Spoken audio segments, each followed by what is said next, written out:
O número de brasileiros vítimas de preconceito em Portugal tem subido. Denúncias de casos de xenofobia contra brasileiros cresceram mais de 400%, segundo o órgão do governo português. Será que realmente brasileiros sofrem preconceitos em Portugal? Antes de eu falar para você o que tem acontecido em Portugal, eu peço o seu like nesse vídeo e a sua inscrição no canal. Não esqueça, cara, é muito importante. É só você apertar esse botão vermelho de inscreva-se, que já nos ajuda demais. Em Portugal, o número de brasileiros legais e ilegais que são vítimas de preconceito aumentou. Segundo dados oficiais do governo português, os brasileiros formam a maior comunidade estrangeira no país, com quase 210 mil imigrantes.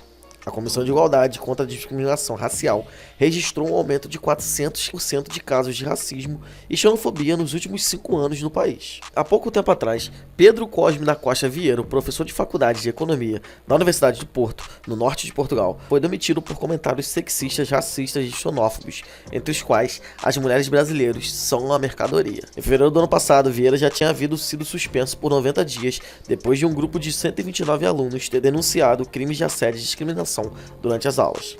Em meio à pandemia do Covid-19, um perfil identificado como sendo de um grupo de faculdade de engenharia da mesma universidade publicou nas redes sociais frases xenófobas e machistas contra brasileiros e brasileiras. Destino tradicional de imigração brasileira, Portugal registrou nos últimos anos um aumento expressivo no fluxo migratório vindo da antiga colônia. Os dados oficiais mostram que a comunidade de brasileiros morando legalmente no país europeu subiu pelo 5º ano consecutivo e atingiu uma marca recorde de 209.072 em 2021. Os brasileiros permanecem assim na liderança isolada como a maior comunidade imigrante em Portugal. Mas esse número ainda pode ser maior, pois não inclui os brasileiros com dupla cidadania portuguesa ou de outro país da União Europeia, e também quem está em situação migratória irregular. Existem alguns casos horríveis que foram citados na matéria da BBC. Uma filha de uma brasileira que ainda vive em Portugal disse que estava sentada em uma mesa, a família toda, ela, a mãe e as 2 filhas, e o namorado de uma delas. A filha dela se levantou para buscar uma cadeira e pediu gentilmente a mesa ao lado, no qual havia 2 senhoras sentadas. Uma delas nem esperou a menina sair para dizer, sem mais nem menos, que as brasileiras são todas putas. Isabel voltou para o Brasil em setembro de 2020. E ela, que já tinha morado no Japão, viveu em Portugal por 2 anos para fazer seu mestrado em uma prestigiada universidade no Porto, a segunda maior cidade do país, e conta ter ficado chocada com o preconceito no ambiente acadêmico. Abre aspas, não esperava encontrar tanto preconceito no ambiente acadêmico. Certa vez um professor falou da bunda das brasileiras, outro afirmou que não havia água potável no Brasil. Fecha aspas. Um outro caso também que aconteceu com o Pedro, que também fez mestrado em Portugal, e também compartilha da mesma frustração sobre o ambiente acadêmico. O curso era em inglês, e devido a termos técnicos, eles queriam fazer uma prova em inglês, mas não deram a prova em português de Portugal, e acabaram indo mal. Quando ele foi reclamar, ele ouviu: não é problema meu se você não sabe falar português. Mas para Pedro, o pior não era a discriminação vivida fora do ambiente universitário.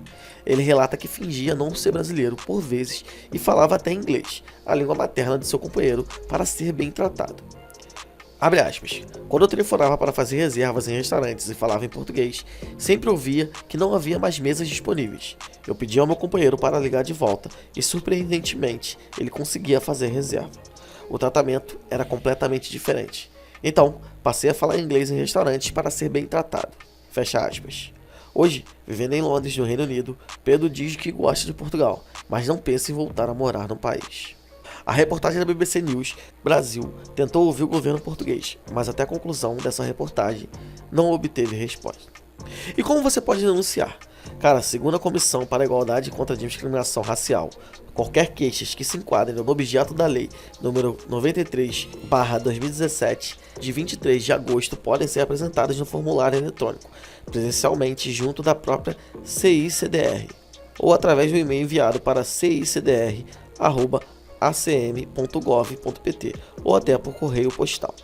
Tome uma ação, a xenofobia em Portugal vai continuar crescendo se os brasileiros não fizerem nada. Se puder, use a sua voz e denuncie as injustiças que acontecem com você ou com outras vítimas. Nenhum imigrante está sozinho. A luta contra a xenofobia em Portugal é diária. Emigrar é um direito nosso e o próprio governo português ativa um intercâmbio de cultura com o Brasil. Apoie a comunidade de imigrantes e expatriados brasileiros onde você estiver. São mais de 150 mil brasileiros que moram em Portugal. Juntos somos ainda mais fortes. Vamos construir uma era de integração, respeito e admiração entre Portugal e Brasil. Não perderemos nossa nacionalidade, mas podemos ter mais uma. Deixa nos comentários aqui abaixo se você conhece algum relato também xenofóbico ou racista que aconteceu em Portugal. Nós queremos saber. Compartilhe esse vídeo com um amigo, pode ajudar muito. Grande abraço e até a próxima.